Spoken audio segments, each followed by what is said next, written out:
सैयदना अमर इब्न आस फरमाते हैं, अल्लाह अकबर, अगर किसी के पेट में बबुल का दरख्त उगा दिया जाए और फिर उसकी डंठल उसके नीचे के मकाम से कोई खींचे इस तरह से कि उसकी रग रग में बबुल का कांटा चुभा हुआ हो और खींचने वाला जोर से खींचे, तो उस वक्त उसके पेट की कैफियत क्या होगी, उस वक्त उसकी रगों की कैफियत क्या होगी, उस वक्त उसकी शरियानों की कैफियत क्या होगी। अमर इब्न आस कहते हैं, जब रूह निकलती है तो ऐसा लगता है कि जैसे बबुल का कांटा का दरख्त पेट में उगाकर कोई नीचे से खींच रहा है। ये कैफियत होती है मरने वाले की। हजरत मूसा कलीमुल्लाह फरमाते हैं, जिंदा बकरे की खाल उधेड़ी जाए तो उतनी तकलीफ नहीं होती जितना तकलीफ मरने वाले को होती है। अल्लाह के सच्चे नबी गैबदा फरमाते हैं, एक इंसान को 313 तलवारों से एक साथ हमला करके मारा जाए तो 313 तलवारों की ज़रब उतना तकलीफ नहीं पहुंचाती जितनी तकलीफ इंसान को मौत के वक्त होती। ये मौत की तकलीफ है और इतनी प्यास लगती है, इतनी प्यास लगती है कि अगर 7 समुंदरों का पानी मुंह में निचोड़ दिया जाए तो वो प्यास को कोई बुझा ना सके। और रिश्तेदार चमचे चमचे से पानी उंडेल रहे होते हैं। अब इस तकलीफ, ऐसी तकलीफ कभी दुनिया में सुनी, ऐसी कब तकलीफ कभी दुनिया में देखी? कभी नहीं देखी होगी। किसी ने कितना सताए, कोई कितनी तकलीफ पहुंचाए, कारोबार कितना उजड़ जाए, कारोबार को कितनी भी तकलीफ हो जाए, कुछ नहीं। और उस वक्त तो कोई तसल्ली देने वाला भी नहीं। कोई तसल्ली क्या दे सकता है, क्योंकि कान भी काम नहीं कर रहे हैं, जबान भी काम नहीं कर रही है, हाथ पैर भी काम नहीं कर रहे हैं। अल्लाह के गैबदा नबी सल्लल्लाहु अलैहि वसल्लम फरमाते हैं, अगर मरने वाले के जिस्म की ताकत न खींची जाए तो वो पागलों की तरह जंगलों में भागे और उसकी आवाज ऐसे निकले जैसे बैल काटने के बाद जैसे वो चीखता है, उसके चीखने की आवाज तुम सुनो। लेकिन अल्लाह की हिकमत ये है कि वो मरने से पहले उसके हाथ की, पैर की, चिल्लाने की ताकतें खींच लेता है ताकि वो हाथ पैर को इधर उधर न कर सके, तड़प न सके, बेचैन न हो सके। अगर लोग मरने वाले की उस मौत की कैफियत को जान लें तो शादियां करना छोड़ दें, शादीशुदा बीवियों के पास जाना छोड़ दें, फरमाया अच्छे कपड़े पहनना छोड़ दें, अच्छा खाना खाना छोड़ दें और लोग इस्तिग़फ़ार करते हुए जंगलों में पागलों की तरह भटकते रहे। मरने वाले को मौत के वक्त जो तकलीफ होती है वो तकलीफ जानवरों को पता चल जाए तो तुमको गोश्त खाने ना मिले, जानवरों की चमड़ी से उनकी हड्डी से उनकी चमड़ी लग जाए, जानवर जो है वो गोश्त खत्म कर दे, ये कैफियत है मरते वक्त की। लेकिन अब सुनना मुसलमानों, मेरे उसी नबी ने जिसने ये तकलीफें बयान की, फरमाते सूरह यासीन पढ़ो। अगर तुम कुरान की तिलावत मरने वाले के पास करोगे तो कुरान की तिलावत की बरकत से उसकी ये सब तकलीफें खत्म हो जाएगी, तकलीफों में आसानी हो जाएगी।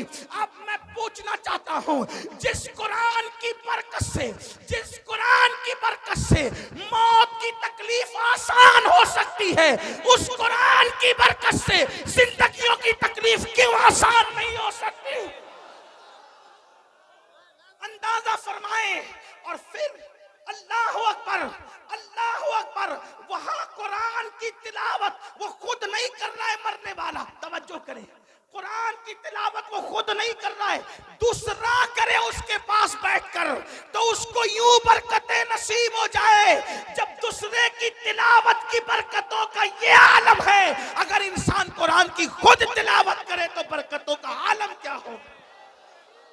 कुरान का दामन पकड़ो और कुरान पर अमल करो। कुरान मुकद्दस की सिर्फ तिलावत न करो बल्कि कुरान पर अमल करो। आप ये जो सुनते हैं ना, कुरान को थामने वाली कौम, ए बोरिया नशीन कौम, वो कौम जो अरब की बोरिया नशीन थी, वो कौम जो नमक और काफुर में फर्क नहीं कर पाती थी, वो कौम, अल्लाह अकबर, जिस कौम ने गुर्बत में जिंदगी गुजारी, जब उनके पास कुरान आया और उन्होंने कुरान का दामन पकड़ा। तो कुरान का दामन पकड़कर वो लोग जो अरब के बोरिया नशीन थे, कैसर और किसरा के ताजदार बन गए। कैसर और किसरा के ताजदार किसने बनाया? कुरान को थामने ने।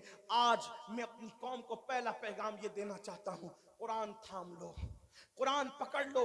सिर्फ तीजे 10वें 20वें पे कुरान पढ़ने की किताब नहीं, बल्कि कुरान रोज पढ़े और कंजुल ईमान तर्जुमे के साथ पढ़े। कुरान को तर्जुमे कंजुल ईमान के साथ, उर्दू जबान में जो सही तर्जुमे हुए हैं उसमें सही तरीन तर्जुमों में सफ़े अव्वल पे जो तर्जुमा है उसको कंजुल ईमान कहते हैं। कंजुल ईमान को अपनी जिंदगी में शामिल करो, कम से कम एक सफा पढ़ो। और सिर्फ इसलिए नहीं, तिलावत की नियत से नहीं, ये बात याद रखना, सिर्फ उसको पढ़कर समझो और समझ करके साथ में सदुल्ला फाजिल, फखरुल अमासिल, अल्लामा सैयद नईमुद्दीन मुरादाबादी की जो मुख्तसर तफसीर है खजाइनुल इरफान शरीफ, आपके मुरादाबाद के वो अजीम हस्ती बल्कि आराम भी फरमा रहे हैं, अल्लाह अकबर, वो तफसीर भी पढ़ो। बहुत शॉर्ट में बहुत खूबसूरत और जामे तफसीर है, और फिर उसको अपनी जिंदगी में दाखिल करने की कोशिश करो। आपसे पूछता हूँ, जो कुरान की आयत लिख के सीने पे लटका ले, जब उसके मसाइल हल होते हैं, तो जो कुरान को अपनी जिंदगी में दाखिल कर ले, जो कुरान को अपनी जिंदगी में शामिल कर ले, आप जानते हैं कुरान अगर पढ़ोगे तो कुरान पढ़ने की बरकत से लोगों का खौफ दिल से निकलेगा। कुरान की तिलावत करोगे, जबान पर सच्चाई जारी होगी। कुरान की तिलावत करोगे, आपकी शख्सियत बारोब बनेगी। कुरान की तिलावत करोगे, आपकी शख्सियत बाअसर बनेगी। कुरान की तिलावत करोगे, आपकी जिल्लतें इज्जतों में तब्दील हो जाएगी। कुरान की तिलावत करोगे, नाकामियां कामयाबियों में तब्दील हो जाएगी। कुरान की तिलावत करोगे, दुश्मनों को अल्लाह तुम्हारे कदमों में झुकाएगा। दुश्मन कितना भी बुलंद होगा वो नीचे होगा और तुम ऊपर नजर आओगे। कुरान पकड़ कर तो देखो, कुरान थाम कर तो देखो, कुरान को ताक की जीनत बनाने वाले, कुरान को अपने सीने की जीनत बना के देख, कुरान को ताकों में रखने वाले और जुस्तान में लपेट कर बंद करने वाले, उसको अपने दिल में बंद करके देख। कुरान मुकद्दस को सच्चे दिल से थाम के देखो, इंशाअल्लाह जब वो दुश्मन मगलूब होगा, आपको गलबा नसीब होगा।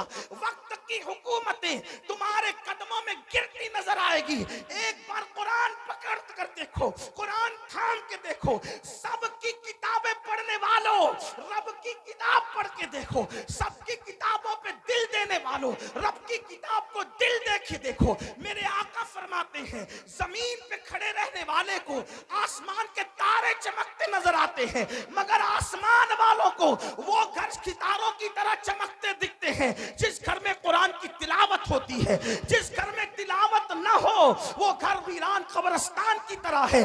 कुरान को पकड़ो, इसलिए कि कुरान अदना को आला कर देता है, कुरान बुलंद कर देता है, कुरान इज्जत देता है, कुरान उरूज देता है, कुरान कामयाबी देता है, कुरान कामरानी देता है।